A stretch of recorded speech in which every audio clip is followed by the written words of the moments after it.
Let's be honest, if you consider yourself a ball player, then chances are you probably think you're better than you actually are. And that's nothing really to be ashamed of. We're all guilty of it. In your prime, you said you could beat Michael Jordan one-on-one. Is that just, are you? No, you know it's real too. He's too small. He's too little. You know, I'm undefeated one-on-one. I don't never lose one-on-one. Did you ever play Michael Jordan? If he played me, he'd cry. I mean, even the best players on the planet have the mentality that they can go toe-to-toe against anybody. And you almost have to be somewhat delusional if you want to achieve some level of success. But in this particular instance, Corey Benjamin probably should have kept his mouth shut. I know some of you guys out there must have seen this footage before, but maybe you're not exactly familiar with the story behind it. But before we get to that, how about we learn a little bit about Corey Benjamin first? Benjamin attended Fontana High School in California, where he rose to stardom, scoring 27 points per game in his senior year as a 6'6" forward, and managed to make the prestigious McDonald's All-American team. Some would say he looked like a young MJ during his high school days. Then, he would end up playing college ball for the Oregon State Beavers, where he would lead the team in scoring for 2 years, which was talent they haven't seen since Gary Payton was at Oregon State.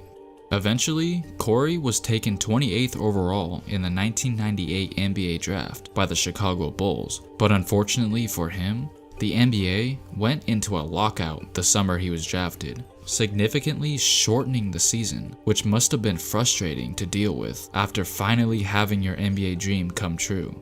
And to make matters worse, it was becoming evidently clear that Michael Jordan was beginning to distance himself from the organization. With all the front office drama, the uncertainty whether Coach Phil Jackson would return to the team, and the rumors that the franchise was considering getting rid of Scottie Pippen, it appeared that Jordan was in no mood to rebuild with the Bulls, ultimately retiring on January 13th, 1999. Which was just 1 week before the lockout ended, leaving the team to fend for themselves, and the post-Jordan era was not getting off to a good start. Chicago only won 13 games their first season without Michael, and unfortunately, Corey Benjamin ran into some ankle injuries, preventing him from seeing the court, hardly even playing his so-called rookie year.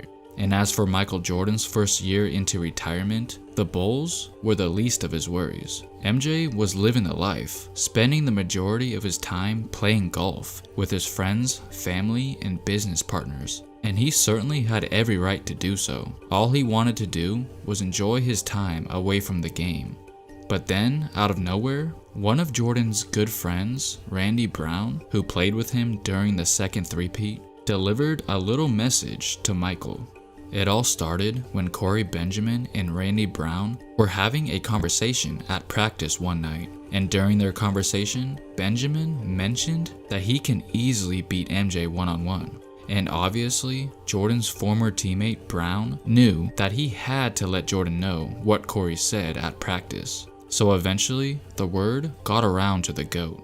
And the next thing Corey knew, Jordan was right there, standing right in front of him, ready to accept his challenge, showing that his ultra-competitive nature will never disappear, whether he's retired or not. And if Benjamin had any thought that Father Time caught up to Jordan, he had another thing coming.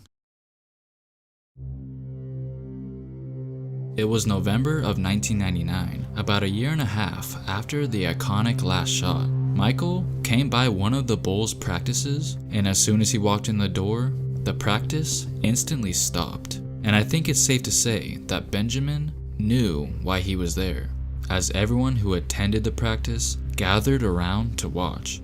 And just like that, Jordan said, "Check ball," and did not waste any time getting down to business.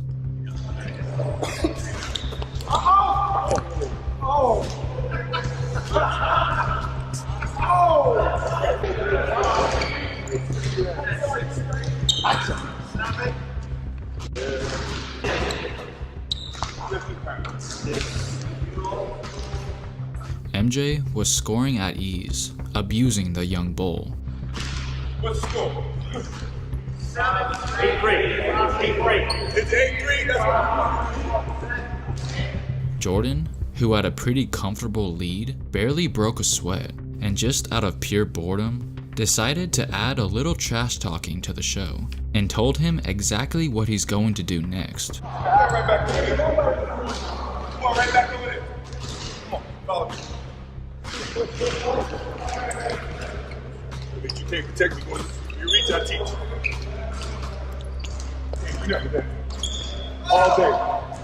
Every single teammate of Corey's were in absolute awe by what they were witnessing, including a young Ron Artest and Elton Brand. With Michael clearly dominating the rookie, he wanted to remind his opponent, along with everybody else in the building, exactly what he accomplished, basically demanding to put some respect on his name by pointing out all of the championship banners hanging up all around. Look around you. What you see when you see around you? Look. Look around.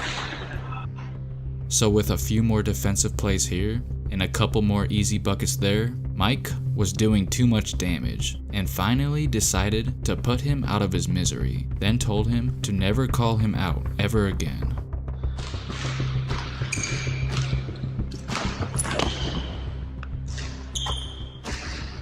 Sit down.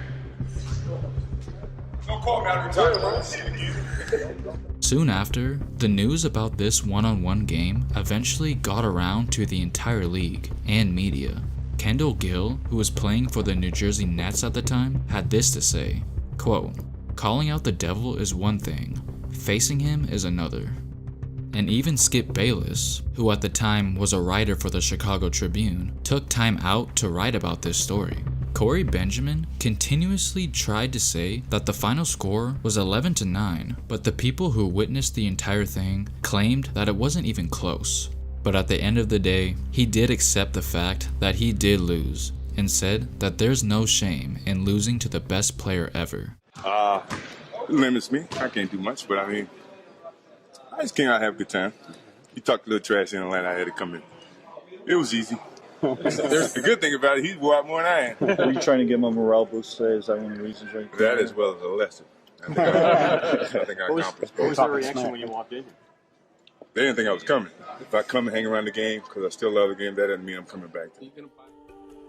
Okay, now I want to know your thoughts about this insane story. Make sure to leave a comment down below, drop a like on this video, and subscribe if you haven't already. Thanks for watching.